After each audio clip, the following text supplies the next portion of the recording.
Multitasking, multi-everything people out there. Take it away. Find your glory, write your story, fearless feet will carry you.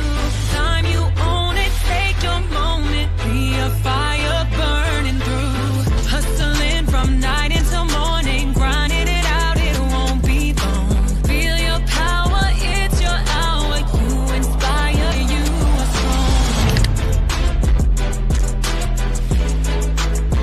Enjoy your Zoa. No applause? You're all fired.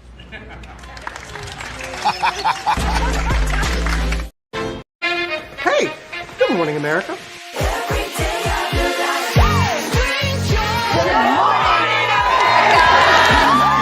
Good morning, America. Good morning, America. Good morning, America. Money.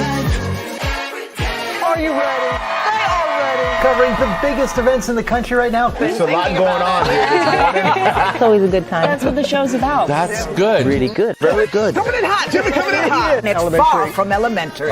Good morning, America. I'm not going to try to strut like Michael or anything. I have known George a long, long time. Have you ever gotten him to dance? Look at that face. You don't just see it, you feel it. I'm in. I'm in. I'm in too. I'll be there. I am here and so happy. I'm in. I'm in too. I'm in. That tells you something when Snoop Dogg's in. Michael, George, Lara, Ginger. Prepare for a journey beyond imagination, beyond belief, beyond anything you've experienced before. Universal Epic Universe, a new theme park where you'll step through extraordinary portals to 5 immersive worlds. Prepare for a cosmic voyage of discovery, an isle of fire-breathing excitement, a shadowy world of monsters and mystery, new wonders in the wizarding world, and a new way to play. Plus the splendor of a magnificent resort hotel overlooking the park. It's all new excitement at Universal Orlando Resort. A week's worth of vacation thrills with 4 amazing theme parks, a variety of spectacular themed hotels, and incredible dining and entertainment.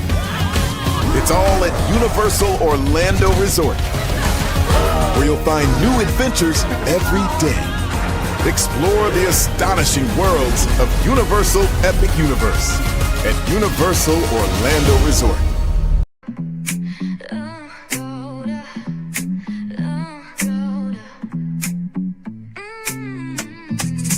Lights go low, the city goes high. Stories untold under moonlit skies. Brain only got the vibe, got the flow for the culture. Yeah, you already know. Turn it up, lean back, feel the breeze. Late night truths drifting through the trees. It's for the culture, by the culture. Braylon got the soul to show ya. Breaking it down, lifting it higher. Feel the rhythm, spark the fire. Headlines flip with a soulful twist. Behind the scenes where the magic sits. It's the heartbeat of the now and the then, where the story starts and never ends. Tune in, lean and feel the groove. Every moment, a vibe you can't lose. It's for the culture, by the culture. Braylon got the soul to show ya. Breaking it down, lifting it higher. Feel the rhythm, spark the fire.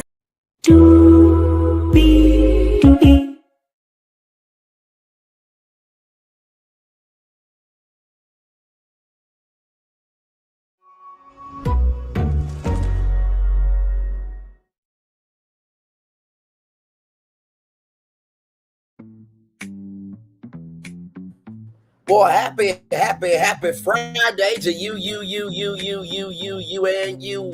Y'all, we made it. We made it. Beans, greens, potatoes, tomatoes, chicken. Yeah, you made it. Yes, you did. And glad to have you here. Good morning, gorgeous CC 2254. Good morning to you. Good morning, good morning in addition to that, to the 6 people that are here in addition to the beautiful CC. 9 people now. Thank you all so much, y'all. We got a lot to talk about. We got 1, 2, 3, 4, 5, 6, 7 destinations for y'all. Y'all went out to get some groceries this morning. And then I come back into my place and I go to the Jasmine brand. Tell me why I saw that Charlamagne the God just renewed his deal with iHeartMedia. By the way, shout out to the 10 people that was here. I saw y'all. Appreciate that. Y'all not going to believe for how much. Thank you so much, my friend. Like the video. It is free. And believe me, if y'all have never been on virtual tour, this is about to be a good one. Okay? Because we cover everything else of the culture. Wait till y'all hear how much money iHeart has invested in Charlamagne. It makes Stephen A. Smith look like an employee at ESPN, okay? And looks like Charlamagne the God. I'll put it like this: the deal makes Stephen A. Smith look like an employee, and this deal with Charlamagne the God, how can I put it? This deal that Charlamagne the God has makes him look like an owner, and Stephen A. Smith looks like an employee. We'll talk about Jellyroll, and I'm not surprised either, gorgeous. Jellyroll is a huge country music artist. He got a Christmas gift as well as Charlamagne. We'll talk about that. Courtney B. Vance, a legend's legend, got a star on the Hollywood Walk of Fame alongside his Hollywood Walk of Fame wife, Angela Bassett. Yes, indeed. So we'll celebrate that this morning as well. Kristen Cabot, look at that. Oh, now they're having an affair. The woman that was at the Coldplay concert. Child, she's finally speaking out, even though Christmas is next week. So we're talking about thighs this morning. In the words of Nelly, leave the thighs. And as I said in my thumbnail, hashtag tongue emojis. The thicker the thighs, the bolder the tattoo, and the frequency of that personality. Woo! Jesus. Anyway, it's almost like eating a thick Cinnabon cinnamon roll down your throat in the morning with some maybe 7th Avenue peach body scrub all over your face too after she rides your face. But that's neither here nor there. The point is, we're going to talk about thighs this morning. You're going to have to wait to see how we get to that. And then, of course, Universal Parks, as you guys know, a lot's been happening with theme parks this year. But wait till y'all hear about this new lawsuit. Yeah, it's another one. He is long overdue. Love Courtney B. Vance. He and Angela are a true power couple. Absolutely, my friend. Absolutely. With all that being said, higher is waiting. Lower is available. But either way, we got to go on tour. And by the way, for those men and ladies, you have her ride your face with the peach body scrub for 7th Avenue Beauty. Then you eat a Cinnabon cinnamon roll after. So, the scrub is sugar, but you're not supposed to eat the scrub. Anyway, let's get to it. Higher is way, low is available, but either way, we got to go on tour. Let me take down this iconic intro here. You see that virtual tour background? Yes, you do. You hear that virtual tour music? Yes, you do. One thing to know, 2 things for sure, that over here on this channel, a lot happens early. Roll. It's a new morning for America's family. Sun's coming up, so make it all that it can be. A lot happens early. I'm Harry Smith. I'm Julie Chen. I'm Maggie Rodriguez. Morning everywhere. Come on, get up. I'm Russ Mitchell. And I'm Dave Price. And it's a little early for this. Right now, this it's a new morning for America's family. Sun's coming up, so make it all that it can be. A lot happens early. Every day's good when you started it out right. But I'm waiting for you in the daylight. And a lot happens early. Can you feel it when I say? Good morning, everybody. Are you girls ready for the Jonas Brothers? We have an early show exclusive. Yes. A lot happens early. A lot happens Early. The Early Show, weekday mornings on CBS. It's a new morning. Yes, it is a new morning. Julie Chen, Moves. It's Russ Mitchell, Dave Price, Harry Smith, Maggie Rodriguez. You are absolutely right. On this channel right here, a lot happens early. Good morning, everybody. And listen, I know the pre-show is long. I do that so y'all can get in here. And I know the build-up is long. But in the words of Cece, and she will tell you, everything I do has a purpose. this virtual tour brand, Brainley's virtual tour, is all about touring virtually to the highest destinations that y'all traveling to. And it will be unconscionable, unimaginable, and just the unmitigated gall, blasphemy, whatever the hell, not to give you everything I got. So believe me, it all adds up and it all works out. Okay. So with that being said, let's show them what we do, shall we? Because it's time to talk about Charlamagne the God, y'all. Listen, look at this from Forbes.com right here. How Charlamagne became a media god. Listen, the radio personality, Charlamagne the God. And by the way, shout out to Jaburi and Four Staff senior writer. Radio personality Charlamagne the God recently signed a $200 million deal with iHeartMedia. Let me say that 2 more times. $200 million deal. $200 million deal. Listen, I'm gonna just applaud for a couple of times real quick. But listen, this makes Charlamagne the God look like an owner, and Stephen A. Smith look like an employee. Now, Stephen A. is not going to respond to me because I don't have the numbers for him to actually give a fuck about. See, here's the thing about people in media. They're not going to nuck and buck with somebody with 3,000 subscribers. Dreamers Pro Show, I think he's at over 100,000 subscribers. Usually, if you're at 50,000 to 100,000, they'll fuck with you. But 3,000, Stephen A. Smith ain't going to say shit. But it does make you look like an employee. Oh, 2 more times. $200 million. 1 more time. $200 million. I think I got to do it. Now he has ambitious plans to turn his Black Effect network into the BET of podcasting. And by the way, I know that Axios reporter who said it was a 5-year deal. I know she's going to try to get that exclusive from Charlamagne, as she should, because she caught on that the deal was about to be up for negotiation. Here we go. On a chilly night in November, radio personality Charlamagne the God is roaming through the aisles of Midtown Comics in New York City, captivated by the heroes and villains that shaped his childhood. Wait, he was at a comic book store? Like, did he have security and stuff? I mean, New York is about 1 million people, ladies and gentlemen, so. But let's keep going here. Escapism at the highest level, he says. Everybody's here for a purpose, dressed in a black peacoat, a white hoodie, black jeans, and tan Timberland boots. This isn't the media vigilante that listeners of the Breakfast Club have come to expect over the past 15 years. The 47-year-old comic book nerd leafing through original graphic novels of Batman, Superman, Wolverine, and one of his favorites, Luke Cage, is more subdued and introspective as he considers his public and private personas. So here it is right here. This is the cover right there inside Charlamagne's new empire. Look at that. Like, listen, I'm always going to elevate somebody doing good in the neighborhood. Always, always, always right here. Let's see. I'm like Smart Hulk, Charlamagne tells Forbes. When Bruce Banner learns how to combine himself with the Incredible Hulk, he's Smart Hulk. I'm Leonard McKelvey.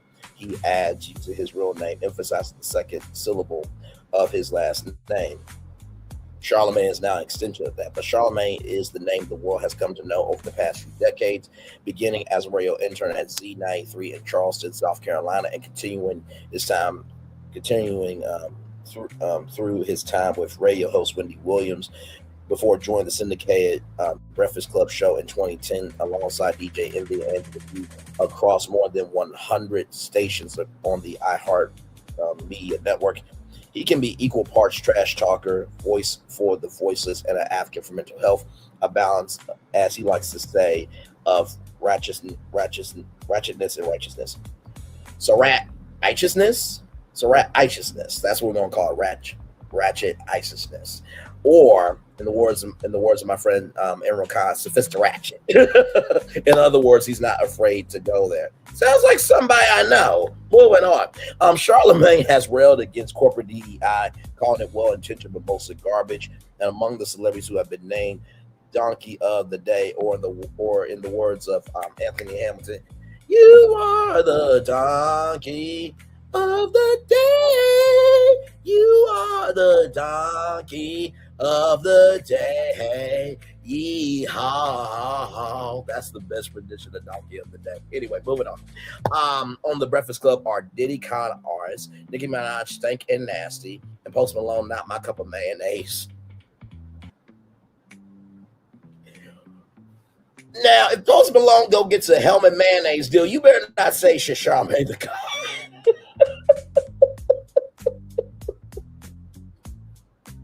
He's also an equal opportunity offender when it comes to politics. After House Minority Leader Hakeem Jeffries referred to him as Charlton the Fraud, he responded by taunting Jeffries as Chuck E. Cheese Obama. What? How Obama get it? Not Chuck E. Cheese. Oh, no. Oh, no. Oh, no. Okay. And while he called for Joe Biden to drop out of the presidential race several months before he actually did, he also frequently refers to President 47 as a fascist, which led the Assembly chief to refer to Charlamagne as a racist sleazebag. Ooh, not projecting on somebody else when really you're talking about yourself. Ooh, Lord. No fear, Jon Stewart says Charlamagne, who has been a guest on The Daily Show for years and once guest hosted, he has an incredible ability to distill a conversation to its salient center. And it's not contrivance for clicks, it's real. Adds Bob Pittman, chairman and CEO of iHeartMedia. Does he say a lot of stuff that people don't agree with? Of course, but that's Charlamagne being true to Charlamagne. And he has been consistently rewarded for the outrageousness. In August, Charlamagne signed a 5-year, $200 million extension with iHeartMedia. The deal keeps Charlamagne on the Breakfast Club for the near future, puts him in the same league with Joe Rogan, who signed a multi-year extension with Spotify for a report $250 million last year. Locking in Charlamagne is filed to iHeartMedia, who struck a deal with Netflix to stream The Breakfast Club among 15 other podcasts starting in 2026. So literally, the video podcasts that are on YouTube will be going over to Netflix. But I'm sure that they will still upload the audio podcast to. But more important, Charlamagne's new deal will help him expand his Black Effect Podcast Network, a joint venture with iHeartMedia. When I was looking at doing my new deal with iHeartMedia, Charlamagne says, I was like, I don't just want to be talent. I want to create this podcast network. I want to create the Black entertainment television for podcasting.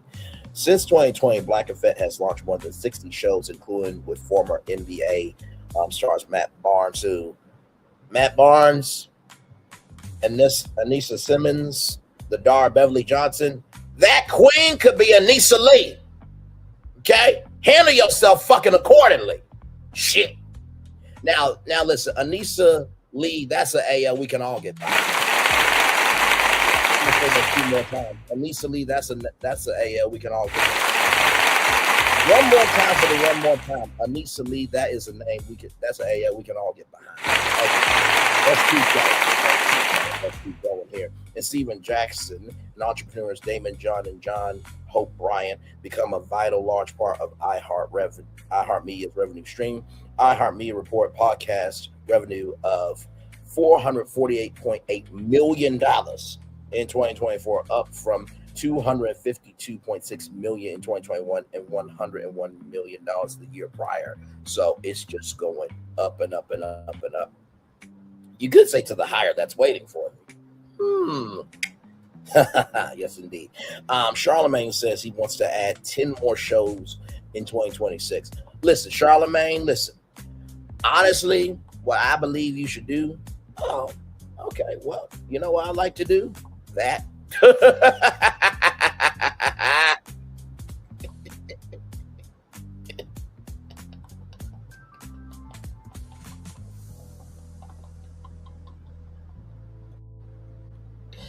Oh my God, I am so petty. I am so petty and don't give a flying fuck about it. Anyway, moving on. Let's go back to the article. But this is what I was going to say. Charlamagne, if you want to add 10 more shows, do a Black Effect Podcast Network open casting call, right? Your name, your age, your address, you know, what is your show about, right? And guess what? Here's the thing. You could do 5 audio podcasts and 5 video podcasts. Hey, Linnell, still good to see you, my friend.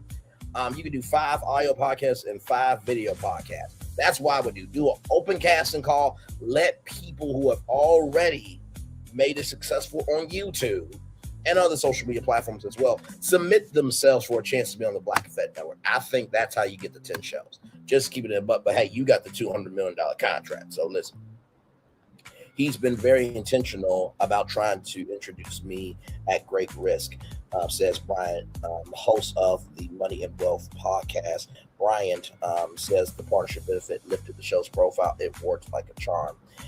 Add Charlamagne, I want to create 100 versions of me. Oh, Lord Jesus. Oh, God, 100 versions of Charlamagne the God. He looks at what Oprah and Tyler Perry, who have built their own studios as role models, also takes inspiration from Ryan Seacrest, who started as a radio host before becoming ubiquitous on television, transforming himself into a powerful TV producer, most notably as the force behind the Kardashians. Charlamagne says Pittman is on that course more than others, and there's just not many of them that come along like that.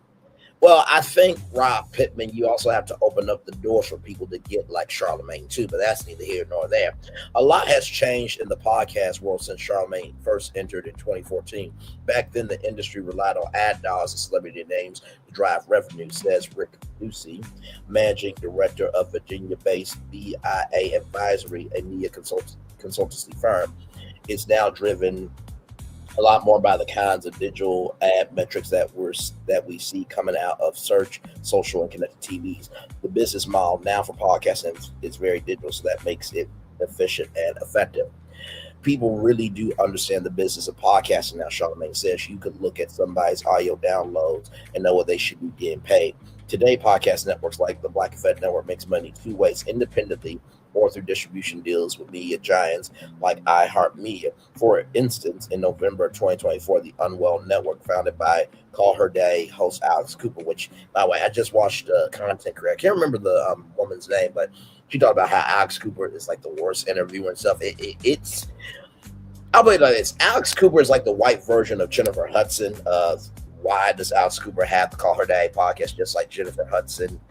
Just like with Jennifer Hudson and her having a talk show. Why does she have a talk show? It's on that wavelength. But anyway, back to the article. Signed a $125 million 3-year distribution deal with SiriusXM. Before that, Cooper had a $60 million deal with Spotify in 2021. On the independent side, hip-hop artist Joe Budden reportedly earns over $20 million for the Joe Budden network through ads premium subscriptions, according to the New York Times.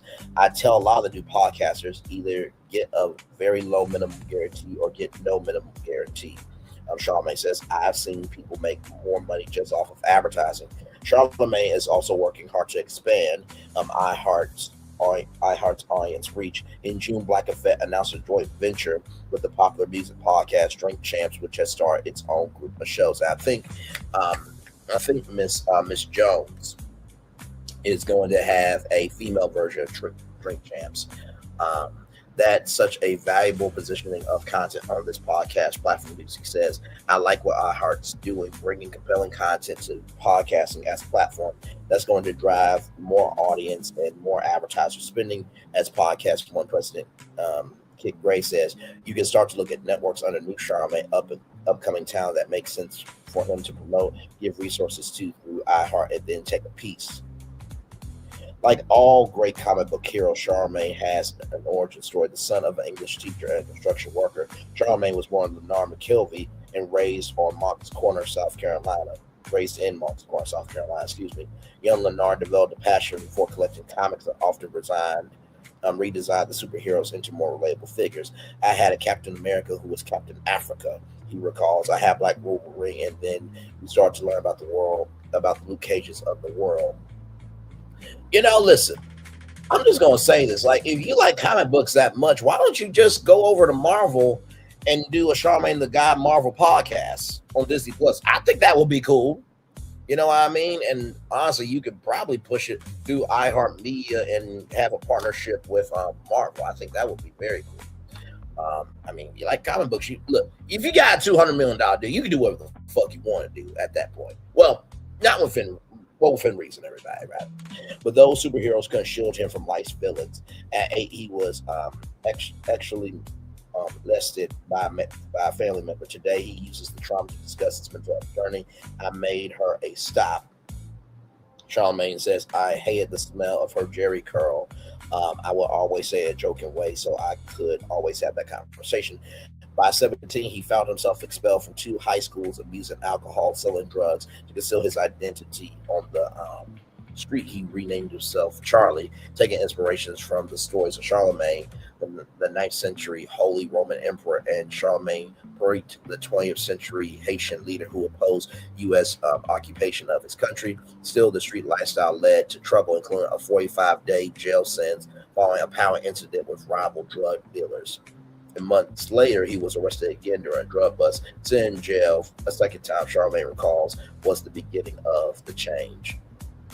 As a young radio assistant at Charleston Z93, he dreamed of becoming a national media personality along the lines of 2 of his greatest inspirations: late night talk show host Arsenio Hall and BET host P.D. Green. That led to a stint at Hot 103.9 in nearby Columbia before he took a job in 2006 as Wendy Williams' sidekick on WBLS in New York.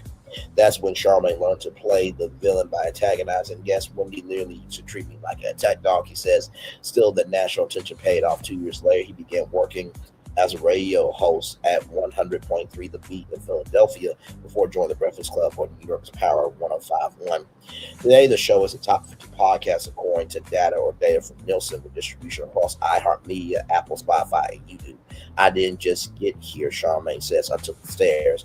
I want people to think about the journey of how I got here. Me becoming the best version of myself, investing in my mental health in a real way. That's what you're seeing now.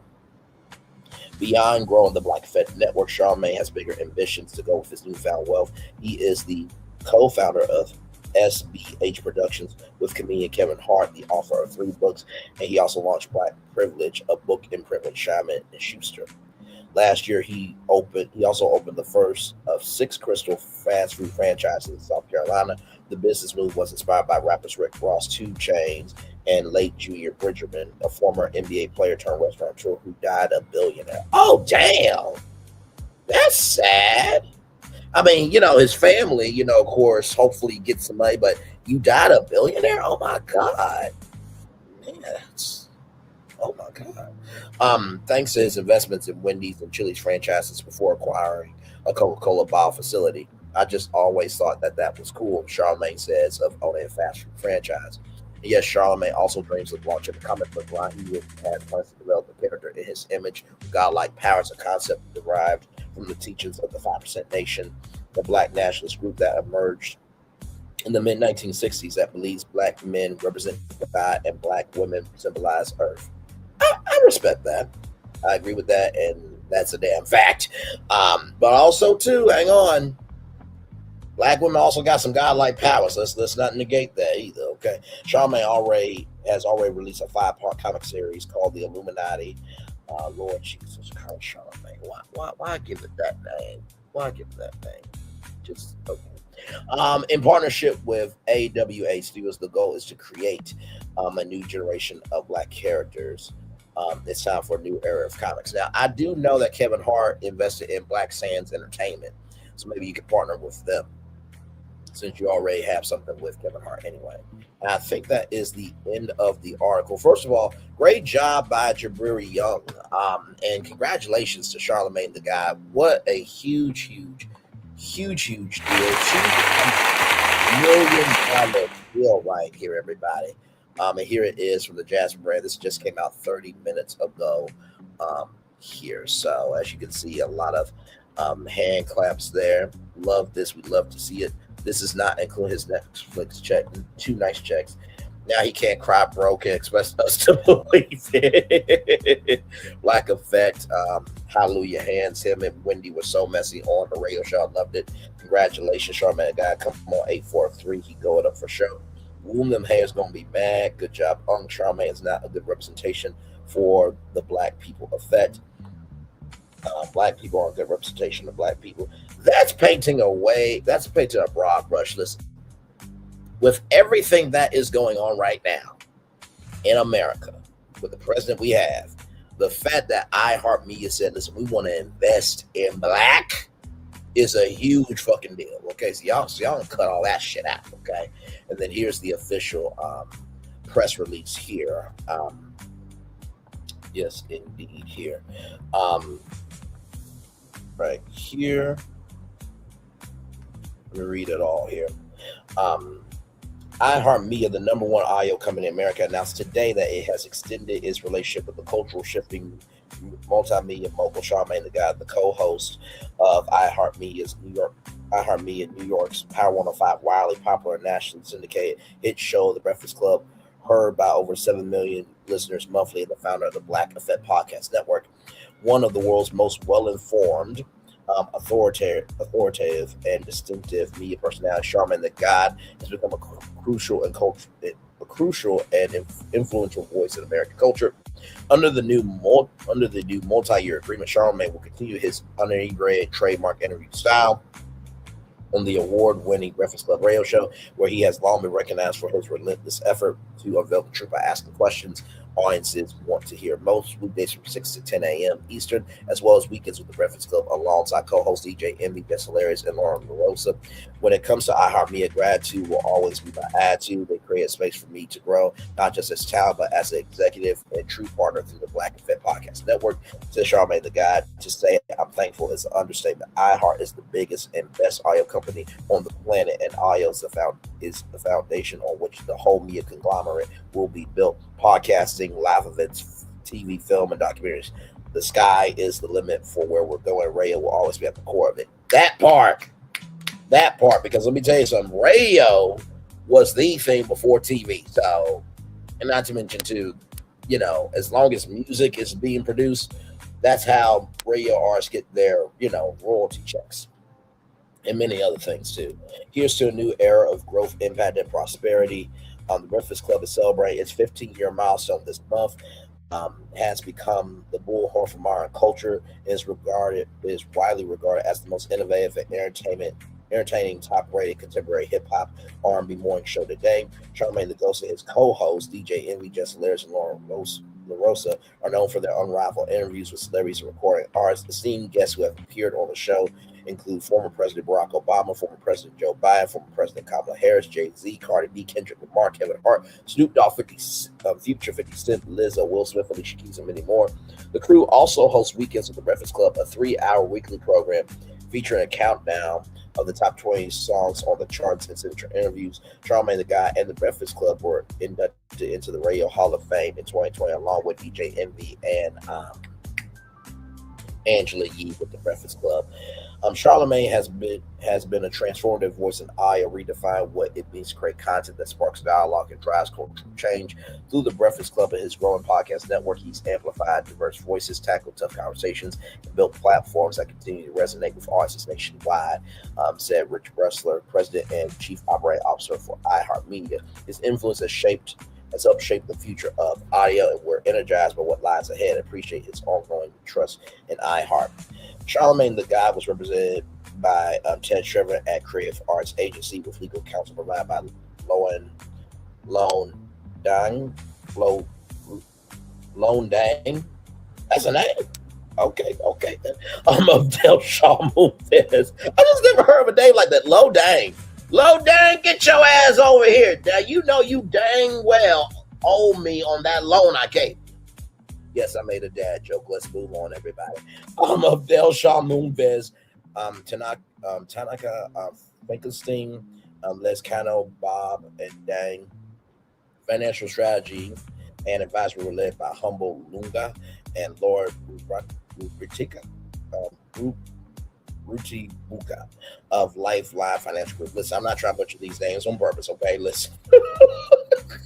I'm saying it as you're hearing it. The agreement was developed in close partnership with Charlamagne's longtime business partner, Karen Kinney of KK Entertainment Media. Additionally, iHeart and Charlamagne will continue to partner on the historic joint venture, the Black Effect Network, the world's largest podcast publisher, dedicated to Black listeners, bringing together the most influential and trusted voices of Black culture for stimulating conversations around social justice, pop culture, sports, mental health, news, comedy, and more. Launched in 2020, curated by Charlamagne himself, the Black Effect has debuted 60-plus shows, generating 11 million monthly downloads, and features a luminous roster of marquee talent and influential voices committed to enlightening, educating, and entertaining audiences. Earlier this year, the Breakfast Club Replay podcast, which served as the flagship show for the Black Effect Network, surpassed 1 billion downloads. Come on! That's what's up. Joining a very short list of podcasts reached this impressive milestone. So first of all, congratulations once again. And like I said, from the Jasmine brand here, Charlamagne the Guy is officially in the big media leagues, according to Forbes. The outspoken radio star just locked in a massive 5-year, $200 million deal with iHeartMedia, put him in rare company alongside podcast power players like Joe Rogan.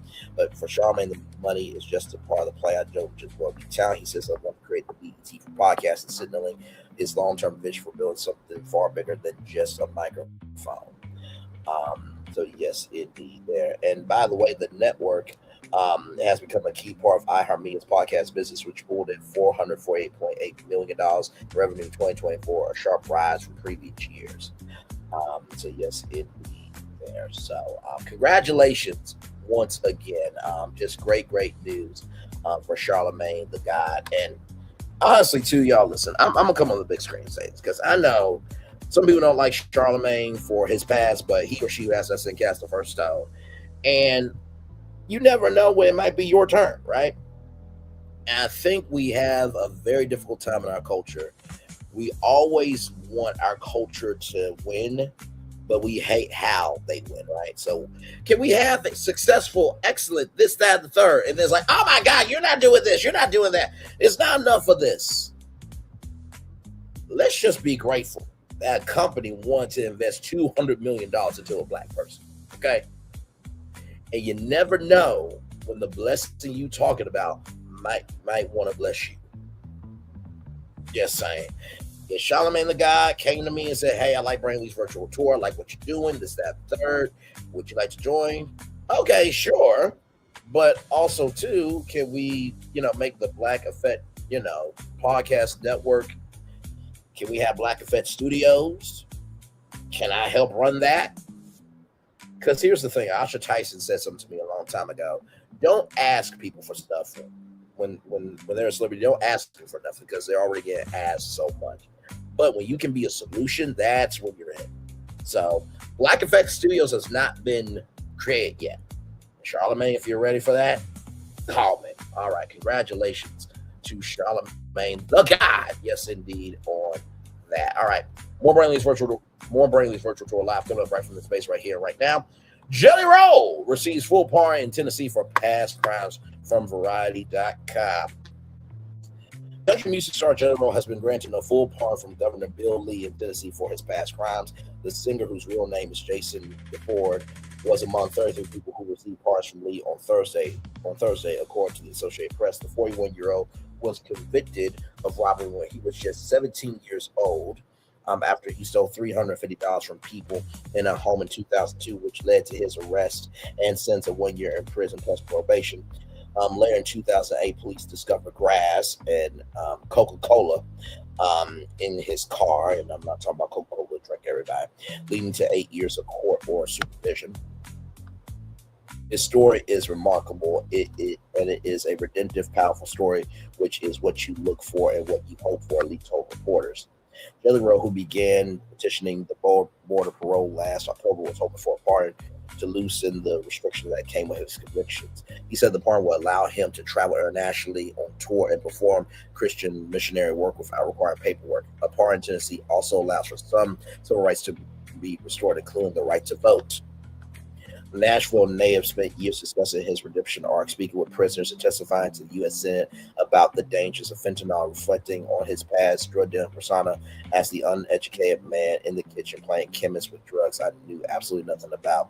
I knew I was a part of the problem, rather. He said at the time, I am here now, standing as a man that wants to be a part of the solution. Well, first of all, I hope that there were some black people that got some pardons too, but congratulations to Jellyroll. I don't know him personally, but every time I've seen him in media, he always seems to have a very kind, genuine, and uplifting soul. And there's plenty of black people plenty of Mexicans and Italians and everybody in between that deserves pardons too. And what I will say is this: if we don't celebrate the fact that progress is happening, that could stop progress for other people, right? And so, you know, Cece, for example, and Elle Stiller, and all of y'all that have been through this channel in the years that we've been on, y'all know that we cover Black news, right? But we also cover mainstream news with a Black perspective. And what I've come to recognize is the reason why progress never happens is because how can I put this? Because I said this before. We are such a progressive society that we hold ourselves back. We ask for progress, but we fuck up progress. We ask for progress, but we fuck up progress. We ask for progress, but yet we fuck up progress. So congratulations to Jellyroll, and I hope that all the other people that got pardons, I hope y'all are celebrating. Jellyroll, maybe y'all can do a barbecue. Hopefully it's, you know, warm out, but if not, you can probably find a nice indoor venue and y'all can have a barbecue party today, okay? All right there. Let's keep it going here with the good news. Shout out to rollingout.com. Celebrating 25 years on to the next 25. Angela Bassett honors husband at Walk of Fame ceremony. The actress honored her husband of 28 years. And the black is not cracking, ladies and gentlemen. Yes, indeed. Smooth, deep blue suit, brother. Yes, indeed. There. Yes, indeed. As he received his Hollywood Walk of Fame star on December 16th, everybody. Angela Bassett stood before a gathered crowd on Tuesday, December 16th, to honor her husband, Courtney B. Vance, as he received one of Hollywood's most coveted recognitions. The 65-year-old actor's new star on the Hollywood Walk of Fame now sits directly across the street from Bassett's own star. Oh, that is beautiful. Oh, listen, low key. When I get married, you know, of course, there's many people. There's Amani, Candace Glover, Precious Lee. There's so many of them. But it would be so sweet if me and my wife both got stars on the Walk of Fame, and it's like, yeah, you see that we this couple, right? But then imagine me, my wife, and my kids, 4 stars in a row. Not gonna cry this morning with y'all. Anyway, but congratulations nonetheless, for sure. Now sits directly across the street from Bassett's own star, which she received back in 2008, creating a permanent symbol of their enduring partnership in both life and career. The 67-year-old actress joined the couple's 19-year-old twin star, Browning and son Slayer, for the ceremony in Los Angeles. As Bassett took the podium to speak about her husband, she opened with a playful acknowledgement about living with the man that she was about to praise, but bringing laughter from attendees before launching into a heartfelt tribute about his professional accomplishments and personal qualities. Recognizing decades of excellence, Bassett spoke extensively about Vance's approach to his craft, describing him as an actor who brings complete commitment, reliability, and deep reliability, rather, to every project he undertakes, whether performing on stage, on screen, or on television. She explained that he consistently brings emotional authenticity and human complexity to each character he portrays, never delivering anything less than his full effort. The actress recalled memories throughout her husband's career, including his first on-stage acting role, his Tony Award-winning performance in the Broadway production of Lucky Guy. She also highlighted his memorable on-screen work in projects like Lovecraft Country, which should be on season fucking 2, HBO Max. Netflix, do the right thing, get Lovecraft Country back on. Shit. Moving on. The Hunt for Red October. If you haven't seen Lovecraft Country, please go watch it. You'll understand why I'm passionate about it.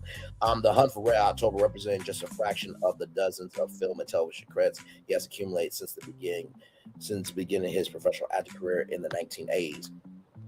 Beyond the performances, while acknowledging Vance's artistic achievements, Bassett emphasized that the honor represented more than just recognition of his talent. She told the audience that the star celebrates not only his artistry, but also his integrity, generosity, and the grace with which he conducts himself, both professionally and personally. These qualities, she suggested, make him deserving of recognition beyond his impressive body of work. The actress concluded her remarks by expressing pride in her husband's accomplishments and gratitude that the world now has a permanent marker bearing his name on one of entertainment's most famous boulevards. Her words reflected the deep respect and admiration that has sustained their relationship since they were married in 1997. Wonderful, wonderful, wonderful. A Dar's perspective, Brown and Vance also took the opportunity to share her own tribute to her father during the ceremony. The 19-year-old recalled a particularly meaningful moment from her teenage years when she experienced heartbreak after breaking up with what she described as a very serious boyfriend during the 10th grade. Feeling as though her world was falling apart, she was touched when her father presented her with flowers and a box of candy on Valentine's Day, demonstrating his attentiveness to her emotional needs. The young woman's speech highlighted how Vance's caring nature extends beyond his professional life into his role as a father. She knows that he spends his life in service to others and express hope that he will allow himself to fully be celebrated during the special occasion, honoring his achievements. I'm sure the son also gave a wonderful tribute as well. Hollywood power couple Bassett and Vance represent one of Hollywood's most enduring marriages, having maintained their relationship for nearly 3 decades in an industry known for short-lived relationships. Both have achieved significant successes in their respective careers while raising twins and supporting each other's professional endeavors. The proximity of their Walk of Fame stars serve as a fitting metaphor for their relationship, for each maintain their individual identity and achievements while remaining connected. Bassett received her star 17 years earlier in recognition of her own acclaimed career, which includes an Academy Award nomination and numerous other accolades for performances in films like What's Love Got to Do with It and Black Panther. The ceremony marked another milestone in Vance's distinguished career, providing an opportunity for family, friends, colleagues, and fans, and supporters to publicly recognize contributions that have enriched both stage and screen for more than 4 decades. Congratulations. This is why I love doing this show. And I know we're all about the gossip, the mess, the tea, the 411, this, that, the third. But I feel like as much, love, grace, and space that we make for that, we can also make room for the good. And like we got a black power couple on Hollywood Boulevard. Like, how cool is that? Like, come on now. Like, that. Listen. Next time I go to Hollywood, I'm gonna be. Yep. Future wifey, this is us. Whoever you are, I'm literally gonna. Hey, y'all, so listen. I'm posting this selfie to whoever my future wife is. This is us. Where you at? Post. Yes, indeed. All right, y'all. More from rollout.com, celebrating 25 years once again, on to the next 25 years there. Kristen Cabot breaks silence on viral Coldplay kiss cam. Kristen Cabot breaks her silence on the viral moment that led to job loss, divorcement. Not divorcement.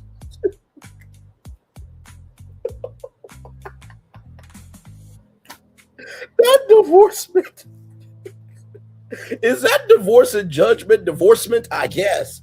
An online harassment. We're live on tour, y'all. Anything can happen. Kristen Cabot has spoken publicly for the first time about the viral 16-second clip that changed her life forever. The 53-year-old former senior executive found herself at the center of an airing firestorm after cameras captured her embracing her boss during a Coldplay concert in Boston back in July. The moment, which was posted to TikTok and viewed millions at this point in time, probably billions and trillions and zillions of times, sparked an immediate online hunt to identify the pair and led to widespread assumptions about their relationship. Cabot served as the head of human resources at Techstar Astronomer, while Andy Byron held the position of chief executive officer, CEO. The brief clip showed the two in an embrace before Byron quickly ducked behind a barrier while Cabot turned away and covered her face. Coldplay frontman Chris Martin knows their reaction and jokingly suggested that they were either having an affair or simply shy about the camera attention. The moment everything changed, Cabot described the experience as watching everything flash before her eyes as the stadium jumbotron focused on her section of the crowd. She later revealed that she had not heard any announcement warning that cameras would be scanning the audience, making the sudden appearance on the massive screen completely unexpected. Now, I'm gonna just say this: if you're seeing the concert, right, and you're seeing the camera just making it do what it do, oh my God! Hey, listen, they're going at people. Maybe we should just spread out. You know what I mean? Just a thought. Sitting in the back of the stand among tens of thousands of fans, she felt completely anonymous in the darkness. Her first concern immediately turned to her estranged husband, Andrew, who she later discovered had also attended the same concert. Oh, no! Oh, no! So you mean to tell me that you were having an affair? You were lying. Hang on. I gotta do it right. Praying to the Bassett. You were lying and you were cheat. And we don't want you. We don't want you. We don't want you no more. You mean to tell me you were in an affair and your husband was attending the same damn concert? Are you serious? Damn. Damn, rather. My lord, within moments, her mind shifted to the professional implications of being caught on camera with her supervisor. The pair quickly left the stadium and agreed to alert astronomers more about the incident before it could spread further.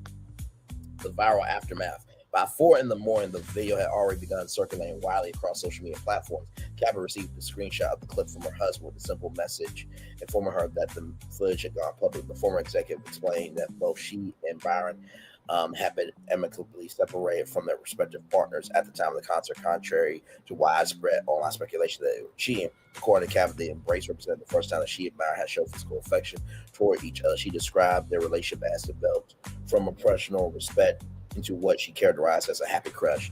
So basically, you and Byron, not you and Byron, but basically you and Andy are the tech version of Nika Brzezinski and Joe Scarborough. Is that what you're telling me? Okay, child. Byron had been a supportive advisor who ensured women had meaningful roles at the company, and she had joined the Star in November after being recruited for her experience at major advertising firms. Disproportionate consequences. Cabot said the backlash felt more heavily on her than Byron, transforming her into what she described as the most maligned HR manager in the profession's history. She rejected characterizations that suggesting that she had used an inappropriate means to advance her career or pursue financial gain through the relationship. The online harassment included memes and harsh commentary that followed her across social media platforms. I think the best meme was the Philadelphia Phillies, the green mascots. That was fucking hilarious.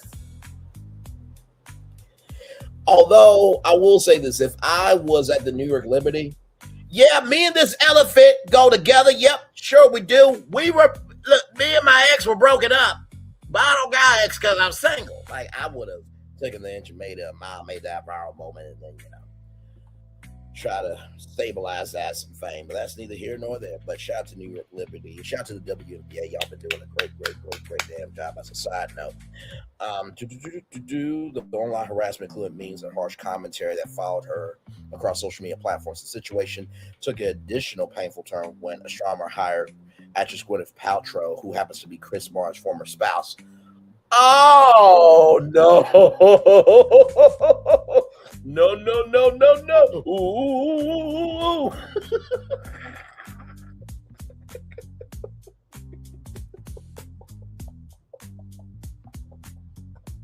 I should be laughing this hard.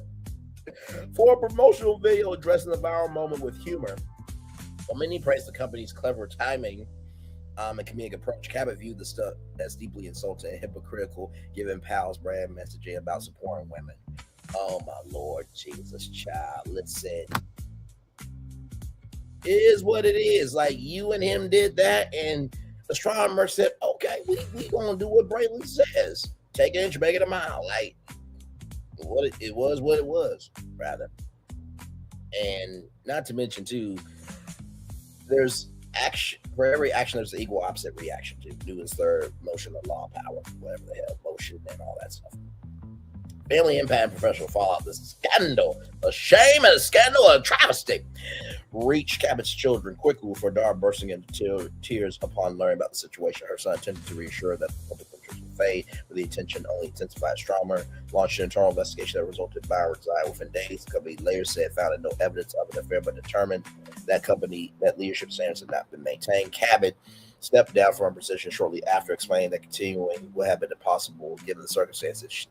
She has since retreated from public life, filed for divorce, and struggled to find new employment. The former HR former executive, hired a communications advisor and decided to speak out about her experience to highlight the lasting damage caused by online shaming, viral moments that spiral beyond anyone's control. So there is, oh, hang on, wait. Okay, there we go. So there is that there. Listen, at the middle of the day, right? It happened, it is what it is. And, you know, you gotta be careful because, like, hello, it's 2025. Cameras are real. Cameras, the camera that's looking at me right now, cameras are real, okay? All right, it's Big Brother all the time, so. But anyway, all right, here we go, y'all. I'm so excited about this next destination. I'm so excited.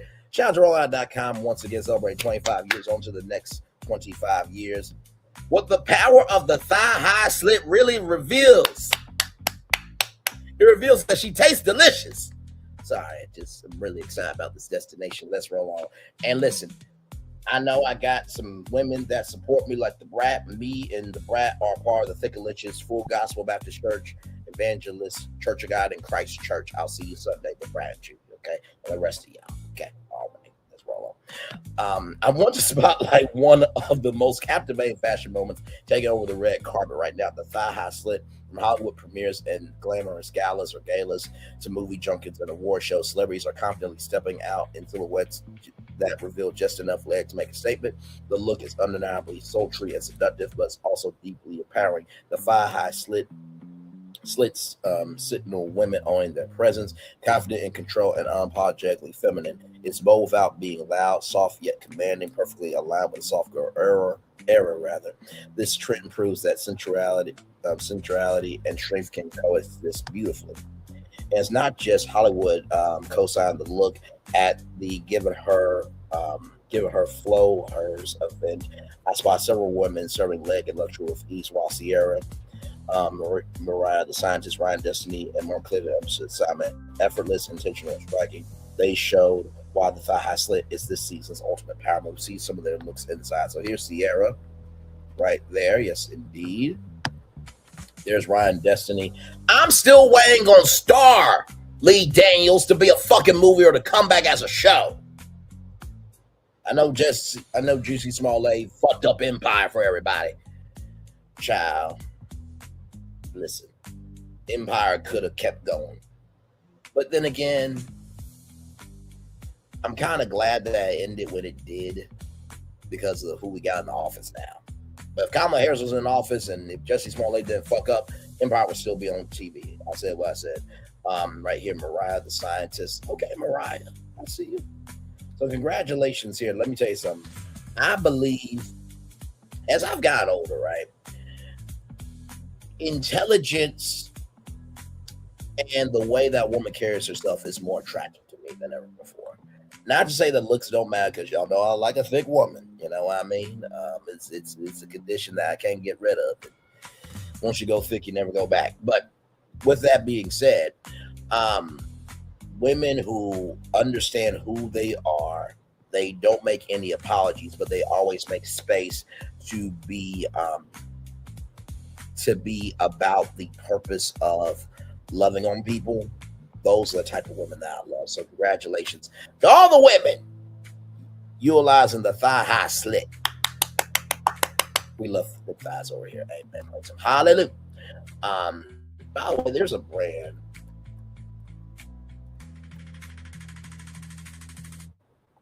There is a brand. Oh, here it is right here. I wanted to show off this brand right here. And y'all may or may not know this, but this brand is called Thunder Thighs.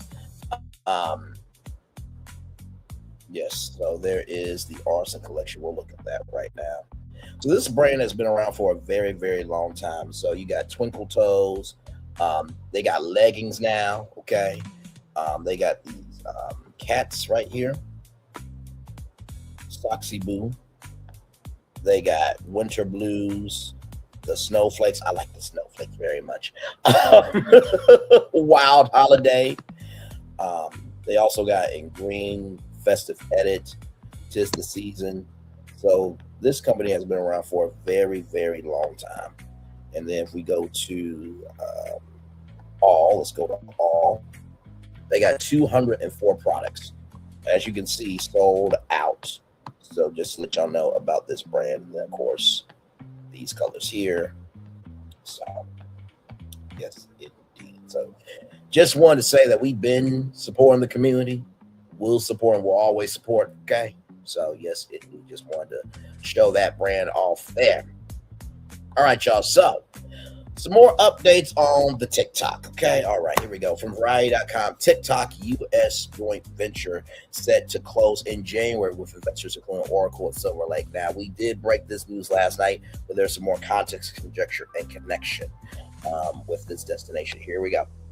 TikTok is nearly to the finish line in the video app's long trek to become legal in the United States. ByteDance and TikTok has signed binding agreements with three managing investors, Oracle, private equity firm Silver Lake, and Abu Dhabi's state-owned investment firm MGX to form a new TikTok U.S. joint venture named TikTok USD at USDS Joint Venture LLC, according to a memo to TikTok staff by CEO Chu, reviewed by Variety. The agreement forming the new TikTok U.S. joint venture is set to close on January 22nd, 2026.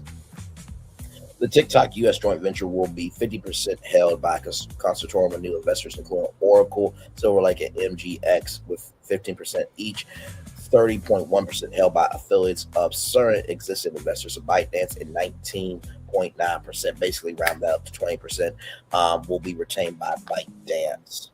With the deal, ByteDance and TikTok will, after nearly a year in legal limbo, come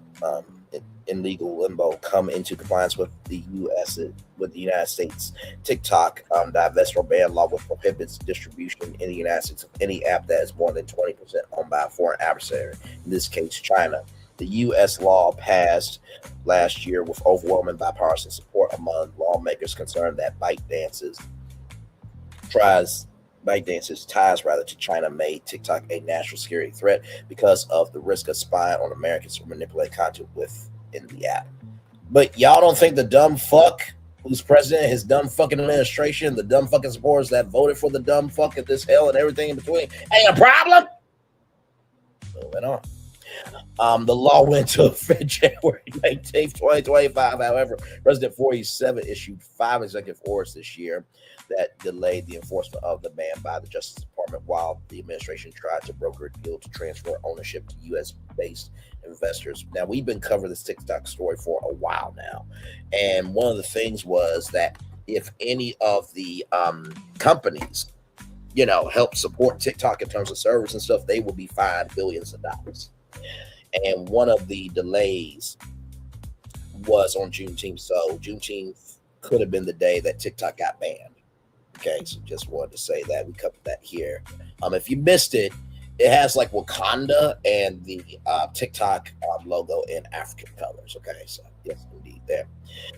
The agreement specified that the United States joint venture will be majority owned by U.S. investors, governed by a new 7-member majority American board of directors, and subject to terms designed to protect Americans' data and U.S. national security, per the memo.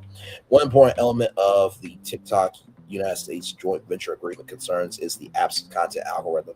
The new entity will be responsible for retrain the content recommendation algorithm on United States user data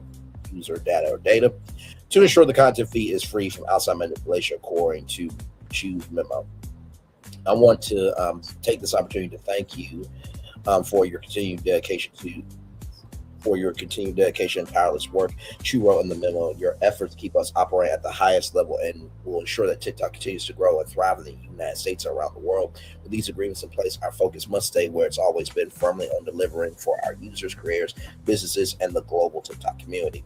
On September 25th, 47 signed an executive order that approved the formation of the joint venture and the sale of ownership stakes to non-Chinese investors, according to U.S. Vice President J.D. Vance. The agreement valued TikTok US at $14 billion. 47 claimed that tech mogul Michael Dell and Rupert Murdoch are among the investors in the TikTok US venture, but their participation has not been otherwise confirmed.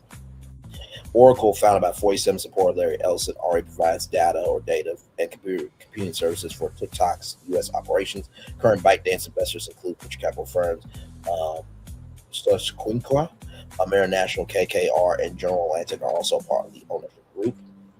According to 47's executive order, the new TikTok U.S. joint venture will encompass not only the TikTok app, but also ByteDance's Lemon 8 and CapCut applications, as well as any other application or website duly operated by the new joint venture and their associated or affiliated websites. The 47 administration's non-enforcement of the law was extended until January 23rd, 2026, more than a year after the TikTok divest or ban legislation went into effect. 47, in the final months of his first administration, tried unsuccessfully to ban TikTok unless its ownership was transferred to U.S. companies over national security concerns. After he won the 2024 election, 47 said, "I have a warm spot in my heart for TikTok because there are those who say the app helped drive support for him among young voters." So basically, if TikTok didn't help him win, he would not have given a fuck. Read the full memo from Chew right here. Update on our U.S. business. I'm pleased to share some great news. We have signed agreements with investors regarding a new TikTok U.S. joint venture enabling over 170 million Americans to continue discovering a world of endless possibilities as a part of a vital global community. I want to take this opportunity to thank you for your continued dedication and tireless work. Your efforts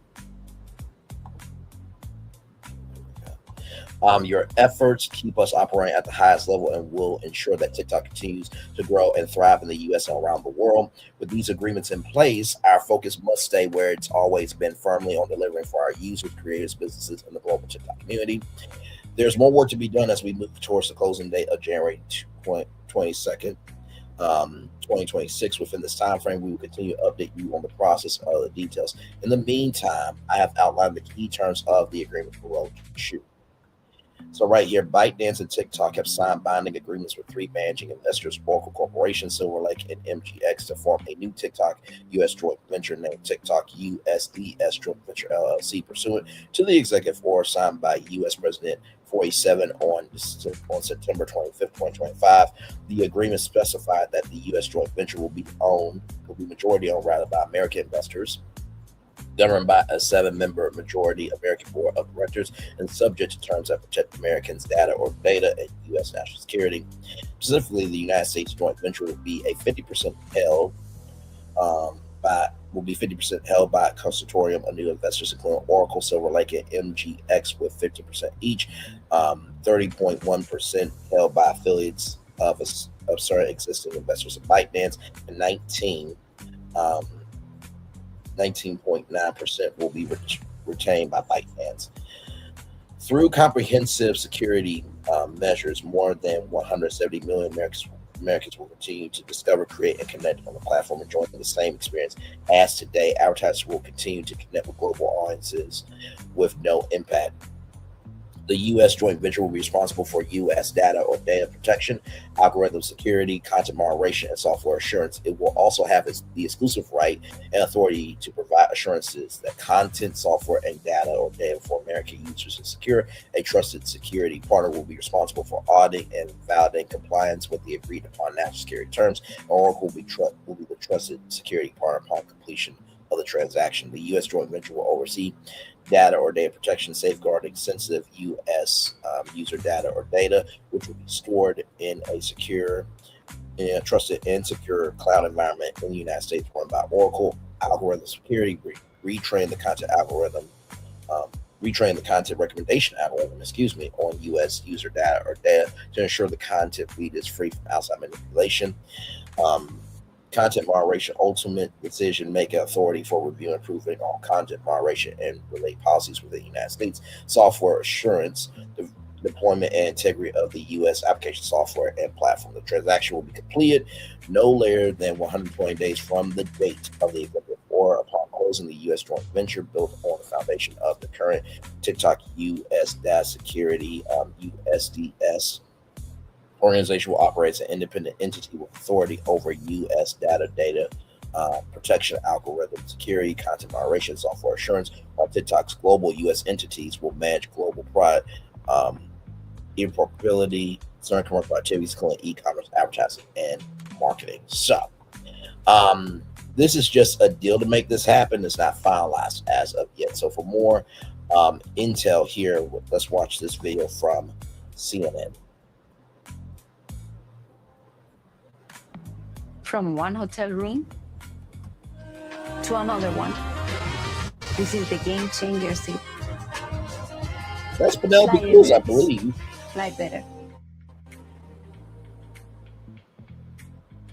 All right, new this morning, TikTok says it has signed a deal to spin off its U.S. entity to a new group of owners. But does this really wrest control from its Chinese owners as required by a law passed by Congress, the one that sort of banned TikTok but has not really been obeyed for the last year? So this agreement, not yet a done deal, but let's find out what's in it with us now. CNN tech reporter Claire Duffy. Explain this. Yeah, so the TikTok CEO, Shou Chew, sent a memo to employees yesterday noting that TikTok and ByteDance had signed on to this agreement. Now, as you said, this is not a done deal yet. There are still things that need to be worked out, namely, I think, the approval of the Chinese government. They are working towards the close of this deal in early January, but we also got more information about how exactly this deal is going to work out. And this is not just the Chinese parent company ByteDance selling control of TikTok's US app to an American owner. This is much more complicated. What they're doing is they're creating a joint venture to control the U.S. app. This is going to be owned 50% by a consortium of investors. You've got tech company Oracle, the U.S. private equity firm Silver Lake, and the Emirati-backed investment firm MGX. They're owning 50% of this joint venture.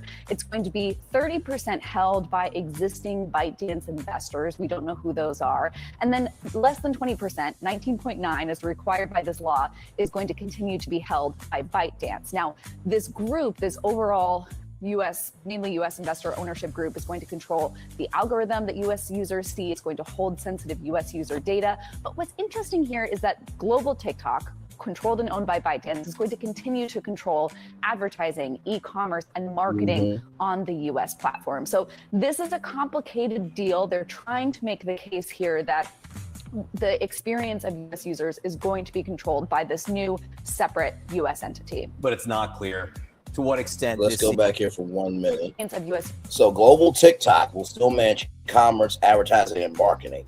So without global TikTok, there can't be TikTok US, right? So that will not be going away. I think that what ended up happening was the president jumped ahead of his skis and he got humbled of Mr. President, and that's being very gracious to say that because you're really not president, but Mr. President, the U.S. can't take on all the e-commerce advertising marketing because TikTok is global. So let's separate for the U.S. Let global TikTok still be TikTok. So just wanted to add that context, conjecture, and connection to this destination.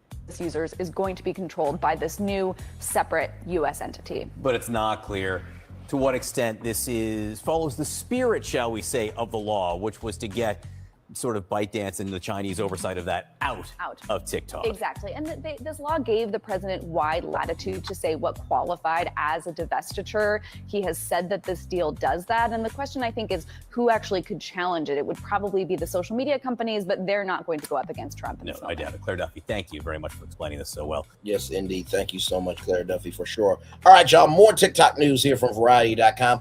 TikTok Awards debuted in Hollywood despite technical glitches. So yes, TikTok had an award show, which YouTube, y'all had the YouTube Music Awards on YouTube. I think it's time for the YouTube Entertainment Awards now. Please and thank you. Remember that one guy in that it was something I was doing, and some person said, well, I think an award show for YouTube would be too much, this, that, and the third, but yet TikTok has an award show now. Yeah, those words did not age well to that person who said that. The scenes were showing at times at the first TikTok Awards held Thursday night at the Hollywood Palladium and live streaming on TikTok and Tubi. So Tubi is getting into more live events. You know, Tubi? This Tubi right here. Hang on. This one. Tubi. That Tubi. Yes, indeed. There.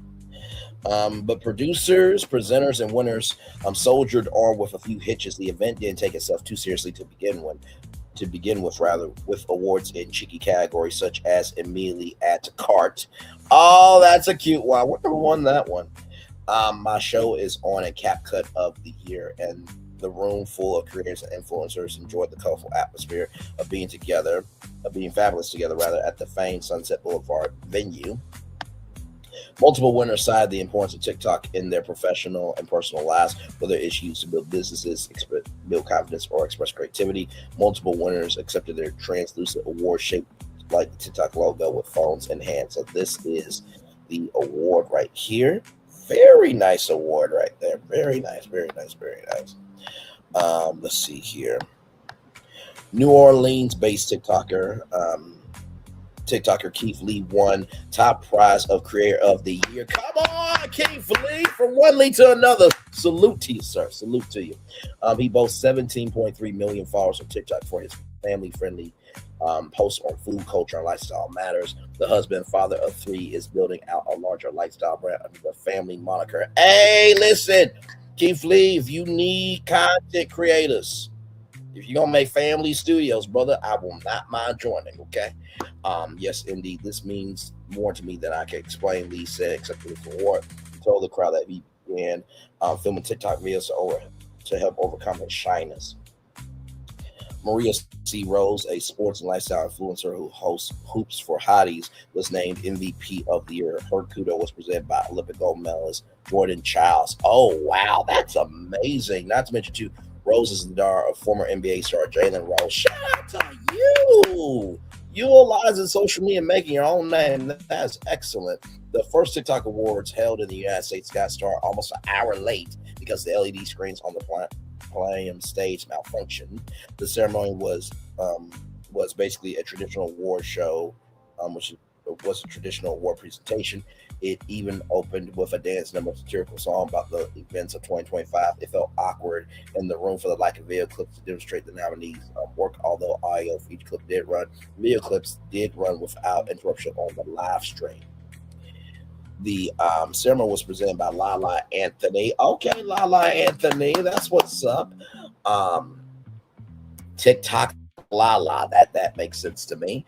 Hosts of prominent TikTok personalities are participating as presenters and nominees. Popular TikToker Ashby made a guest appearance coming out with K-pop Demon Hunters voice star Rim Ami to shoot off a Labu cannon out into the seated crowd on the floor of the legendary Sunset Boulevard venue. I hope you signed your waivers, Ashby says. She fired off the Labubus. I'm sure Megan Thee Stallion took all of them. And Clay helped.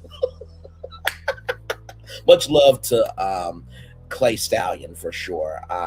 Other presenters included Trixie Mattel, and the Bachelor alum Chelsea Vaughn. Among the winners were Paris Hilton for Muse of the Year. Hilton was on hand to accept the trophy in the shape of the TikTok logo. She thanked all my little Hiltons. Oh, that's cute.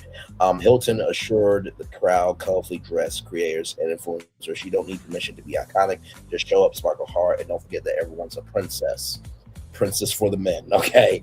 An hour into the presentation, the large video screen briefly popped back to life with a video image of the TikTok Awards logo set to the soundtrack of the Coldplay song Yellow, but could still not play clips of nominees. The crowd was undaunted by the technical food. Cheers and shouts were strong from the various cheering sections for nominees. And shout out to y'all. By the way, that is so here's Mariah C. Rose. That is Jalen Rose's daughter. So congratulations to her. And to Lati Dati, everybody that wants to TikTok with your girl. Shout out to TikTok for really investing in their platform, recognizing they can make room for themselves. Now, YouTube has the Oscars. Now, I'm assuming the YouTube Entertainment Awards or the Yeah Awards will be next. But this is awesome. Congratulations to you guys for sure. And hopefully more to come. And shout out to y'all taking and rolling with the punches there as well. All right. More Brainley's Virtual Tour Live coming up right from the space right here, right now. Our last destination for this afternoon now. Universal fined almost $12,000 after employee suffers electrical shock and numerous fractures from Epic Universe ride. This comes to us from People Magazine, people.com. The employee was injured during early guest previews of the park in April 2025. So April, May, June, July, August, September, October, November, December. So 9 months after April, right? Here we go. What you need to know. A Universal Orlando employee suffered an electrical shock and dislocated shoulder. Oh my God. While working on an epic Universe ride earlier this year, according to records released by OSHA, the incident occurred on the Harry Potter and the Bout at the Ministry ride in April 2025. The park was sequentially fined nearly $12,000. Universal Orlando Resort faced nearly a $12,000 fine after one of its employees was severely injured during routine maintenance on a popular ride. According to a publicly available Occupational Safety and Health Administration, OSHA records, first reported by Florida Politics, the incident occurred on April 24th, 2025 at the Orlando, Florida Resort's new Epic Universe theme park, which was offering guest previews ahead of the official May 22nd grand opening. According to the report, the incident occurred at the site of the new Harry Potter ride Bout of the Ministry. According to the report, the incident occurred at the site of the new Harry Potter ride, officially called Harry Potter and the Bout at the Ministry, rather. Sorry about that, y'all. The certified safety and health official visiting the site found that around 7:22 a.m. on local time, identified employees suffered an electrical shock, dislocated shoulder, and fractures to the humerus and numerous ribs. Oh my God, it sounded like they almost died. The employee was later hospitalized at Orlando Health located downtown. So this is the Battle of the Ministry. This is the entrance to Harry Potter and the Bout of the Ministry. Epic Universe in Orlando, Florida. The report found that one of the ride's vehicles bus bar, a rigged metallic strap that distributes power to multiple circuits and electrical systems, was not properly locked out. The bus bar was a 480-volt three-phase electrical bus bar that should have been locked out by all employees that were working on the ride vehicle, including the injured employee, and official wrote. According to OSHA guidelines, electrical shocks, depending on certain conditions, can be fatal even at relatively low voltages. The amount of time that electrical current lasts has a greater influence in the severity of the injuries. The employee's sequential condition was not noted in the report. During the rest of OSHA's inspection of the park on April 29th, authorities found no unusual circumstances, such as apparent problems, expected contests, or negative employer attitude, and know that all areas of concern were addressed. Initially, OSHA had proposed a penalty of $16,550, but later negotiated with the park to bring the fine down to $11,585. Why did y'all have to negotiate with that? Y'all Universal Orlando Resort, y'all got money? Yeah. The Universal Orlando Resort spokesperson did not immediately respond to people's requests for comment regarding the injury and the sequential fine. This is not the first time that the resort has been investigated for electrical shock-related injuries. In June 2019, the Orlando Sentinel reported a 43-year-old guest felt electrical currents raining down her legs as she stood in the Volcano Bay Moore Park's Lazy River on June 2nd. 4 employees were later transported to the hospital by the Orlando Fire Department that afternoon. By November, OSHA determined the issue was caused by mistake during the park's construction. Since Universal officials were not aware of the problem, OSHA determined the company should not be fined. But I bet y'all paid those medical bills, though. I bet you that much, though. Okay. All right. Yes, indeed. Y'all,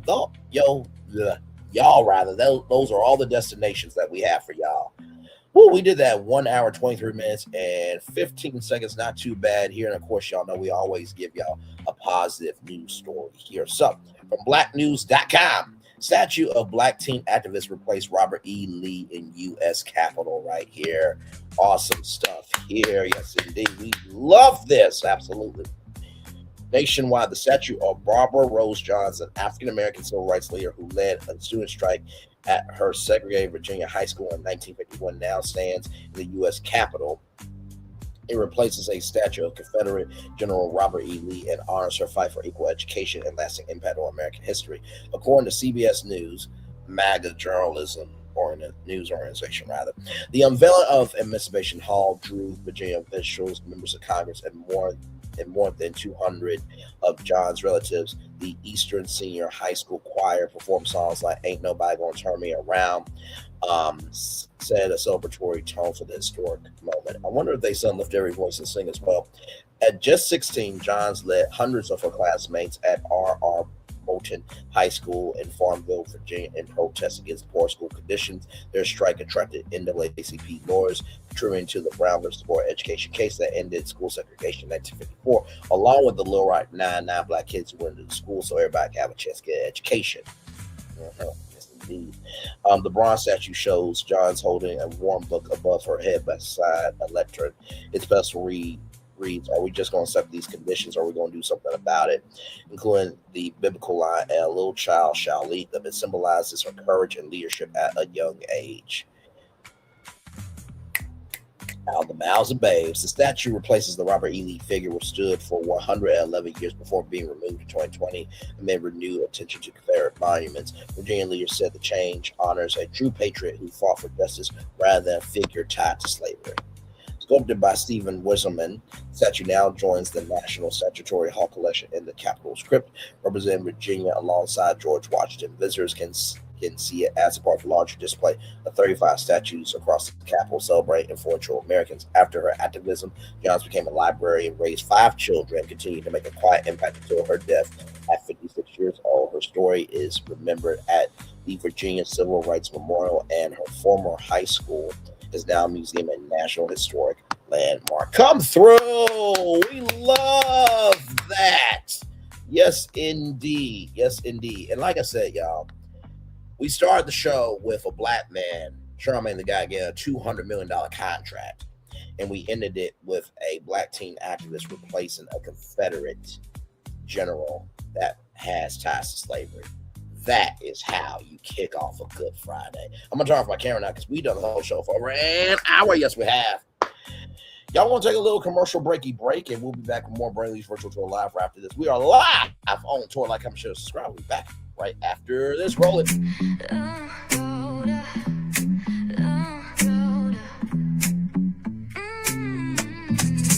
Lights go low, the city goes high. Stories untold under moonlit skies. Braille only got the vibe, got the flow for the culture. Yeah, you already know. Turn it up, lean back, feel the breeze. Late night truths drifting through the trees. It's for the culture, by the culture. Braille only's got the soul to show ya. Breaking it down, lifting it higher. Feel the rhythm, spark the fire. Headlines flip with a soulful twist. Behind the scenes where the magic sits. It's the heartbeat of the now and the then, where the story starts and never ends. Tune in, lean and feel the groove. Every moment, a vibe you can't lose. It's for the culture, by the culture. Braille only's got the soul to show ya. Breaking it down, lifting it higher. Feel the rhythm, spark the fire.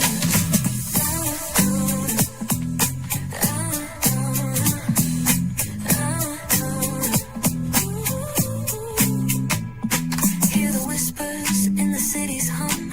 Echoes of stories where we're from. A beat, a step, a voice so clear. The pulse of us, it's all right here. We got soul, we got flavor. Every moment is a savior. Every experience is an overcomer.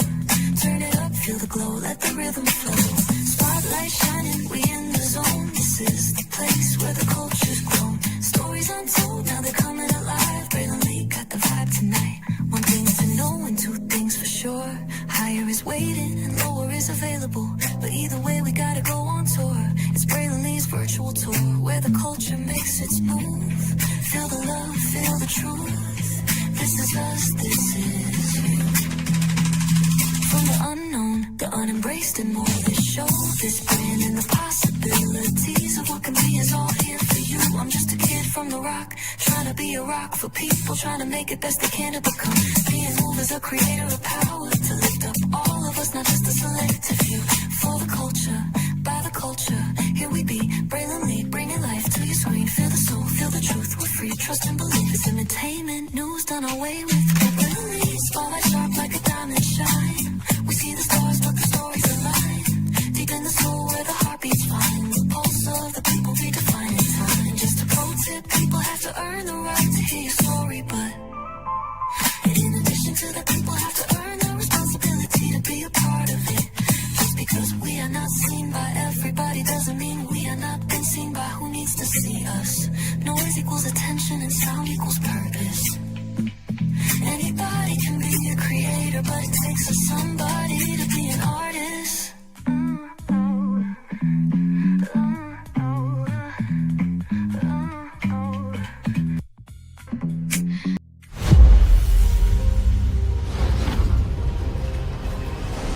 Beyond this gate, find gardens green and epic worlds to fill your dreams.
There's really no secret about our approach. We keep moving forward, with the hope that it will be a source of joy and inspiration to all the world. In Disney's 102-year history, there have been many defining moments and countless achievements. Today, we celebrate another thrilling moment, the creation of a spectacular new Disney theme park resort coming to Abu Dhabi.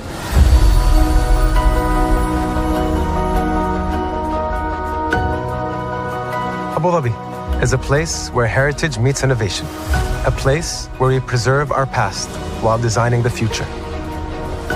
Bringing a Disney theme park resort to Yas Island, Abu Dhabi marks a historic milestone in our journey as a global family destination.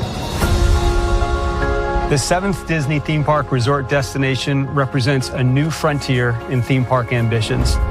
Our resort in Abu Dhabi will be the most advanced and interactive destination in our entire portfolio.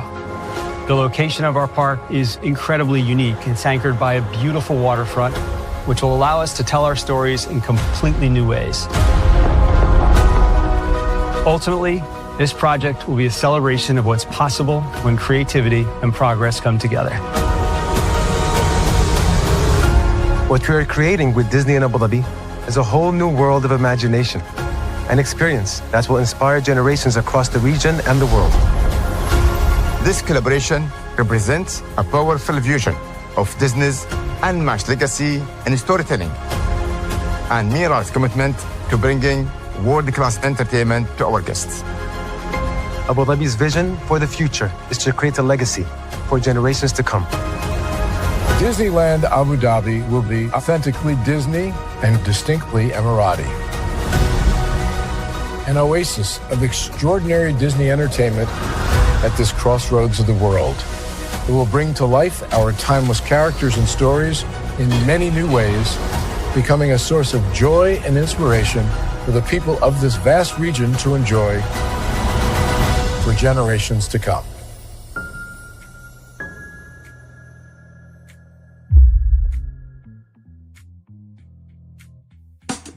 Caesar.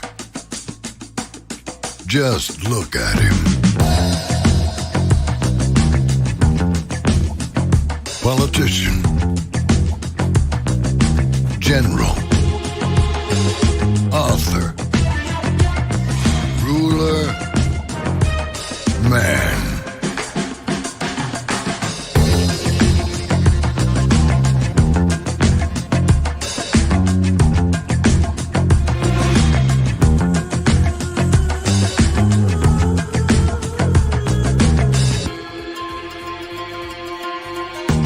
Legend has it, he's not only stared into the belly of the beast,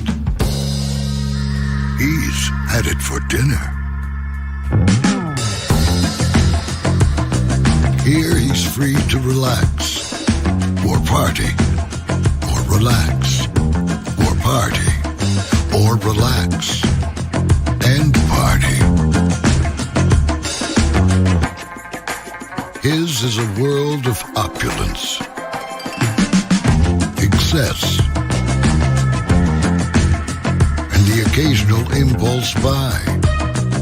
Not one to rest on his laurels, he's famous for ushering in a new age of entertainment. So, for anyone seeking a place where the sun never sets on a good time, all this awaits. I am Caesar, and I approve this palace.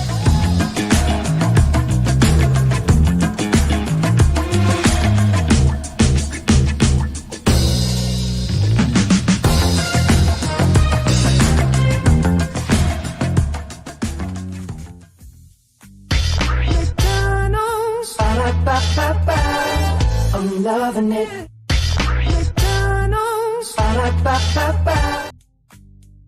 And I'm loving y'all right back. What a great show this morning. Like I said, congratulations to Charlamagne, the guy that $200 million contract with iHeartMedia. Well done to you, good sir. Jellyroll, congratulations for you getting your pardons. The rest of the 22 of you that got your pardons as well. Courtney B. Vance, well done to you, good sir, getting your star on the Hollywood Walk of Fame alongside your beautiful wife, Angela Bassett. And much love, many more blessings and joy to come y'all way. Of course, Kristen Cabot, it was what it was, child. Like, we didn't know that y'all were amicably separated and stuff like that, but it did look like it wasn't a fair, child, because y'all both ran and hid very quickly, so y'all fed into it. But anyway, shout out to all the women with thighs. We talked about thigh high slits today and how much we love thighs over here and what it means by sultry but confident. Shout out to rollout.com for those three destinations: Courtney B. Vance, Kristen Cabot, and thighs. TikTok There's a deal for a U.S. joint venture. That doesn't mean anything as of yet. The deal still has to be done. And of course, the TikTok Awards all the people that won a TikTok award, congratulations to you. And more TikTok awards to come. Amen for that. And then, of course, Universal Parks. I hope that in the new year, y'all don't have as many lawsuits. And, with Disney, I hope that y'all get better as well. And Six Flags, y'all already know what to do. It's just call me. We can make that Sharpie. We can make that Sharpie and Six Flags Cedar Fair thing happen. Okay. And of course, to this beautiful, beautiful, beautiful sister right here.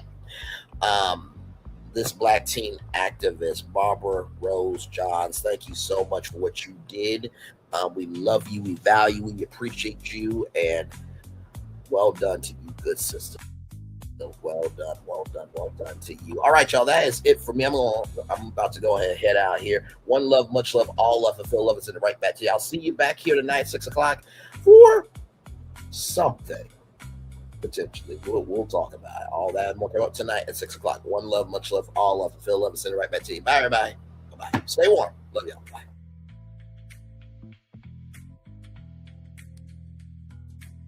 I thought I should tell you they've been talking about you. Yeah, they've been talking about you.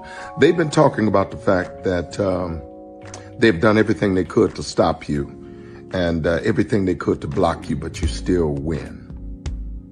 They've been talking about the fact that they have undermined your success and they have tried to sabotage your seasons, but you keep winning.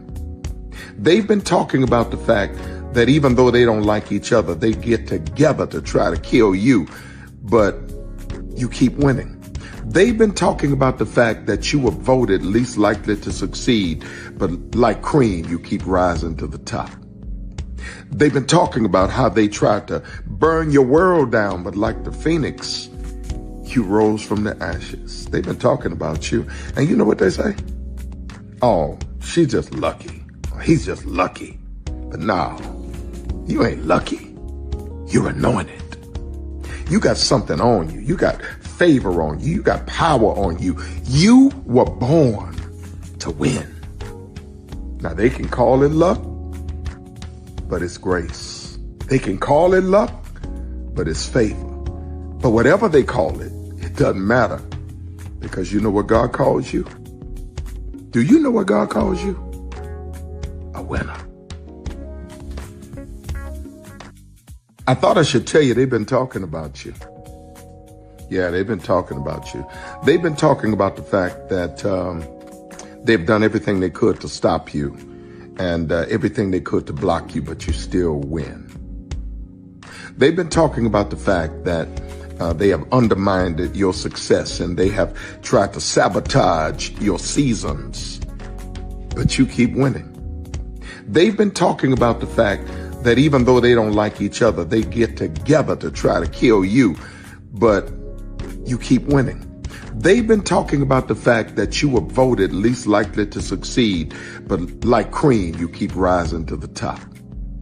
They've been talking about how they tried to burn your world down, but like the phoenix, you rose from the ashes. They've been talking about you. And you know what they say? Oh, she's just lucky. He's just lucky. But no, you ain't lucky. You're anointed. You got something on you. You got favor on you. You got power on you. You were born to win. Now they can call it luck, but it's grace. They can call it luck, but it's favor. But whatever they call it, it doesn't matter, because you know what God calls you? Do you know what God calls you? A winner. I thought I should tell you they've been talking about you. Yeah, they've been talking. Open your eyes. Think of the one place you've always wanted to see.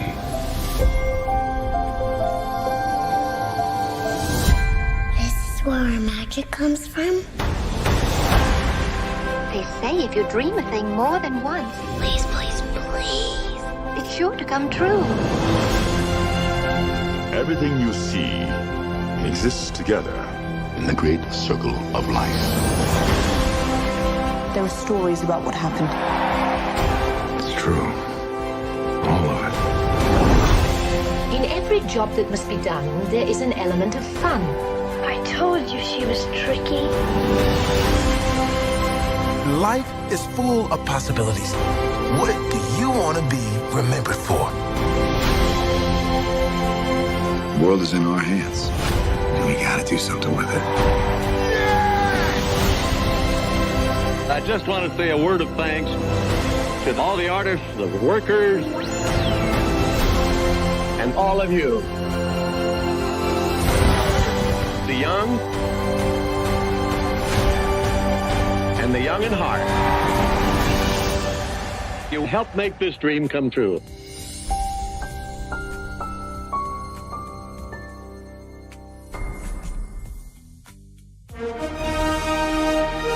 Prepare for a journey beyond imagination, beyond belief, beyond anything you've experienced before. Universal Epic Universe, a new theme park where you'll step through extraordinary portals to 5 immersive worlds. Prepare for a cosmic voyage of discovery, an isle of fire-breathing excitement, a shadowy world of monsters and mystery, new wonders in the wizarding world, and a new way to play. Plus the splendor of a magnificent resort hotel overlooking the park. It's all new excitement at Universal Orlando Resort. A week's worth of vacation thrills with 4 amazing theme parks, a variety of spectacular themed hotels, and incredible dining and entertainment. It's all at Universal Orlando Resort, where you'll find new adventures every day. Explore the astonishing worlds of Universal Epic Universe at Universal Orlando Resort. Because here's the thing, a good streamer can find other content. Because here's the thing, a good streamer can find other content. Because here's the thing, a good streamer can find other content. Because here's the thing, a good streamer can find other content. Because here's the thing, a good streamer can find other content. Because here's the thing, a good streamer can find other content. Because here's the thing, a good streamer can find other content. Because here's the thing, a good streamer can find other content. Because here's the thing, a good streamer can find other content. Because here's the thing, a good streamer can find other content. Because here's the thing, a good streamer can find other content. Because here's the thing, a good streamer can find other content. Because here's the thing, a good streamer can find other content. Because here's the thing, a good streamer can find other content. Because here's the thing, a good streamer can find other content. Because here's the thing, a good streamer can find other content. Child Relevant over there doing his thing, minding his GD business, staying out of trouble, trying to get the folks some positive stuff to talk about. Besides lying all the damn time. Child Relevant over there doing his thing, minding his GD business, staying out of trouble, trying to get the folks some positive stuff to talk about. Besides lying all the damn time. Child Relevant over there doing his thing, minding his GD business, staying out of trouble, trying to get the folks some positive stuff to talk about. Besides lying all the damn time. Child Relevant over there doing his thing, minding his GD business, staying out of trouble, trying to get the folks some positive stuff to talk about. Besides lying all the damn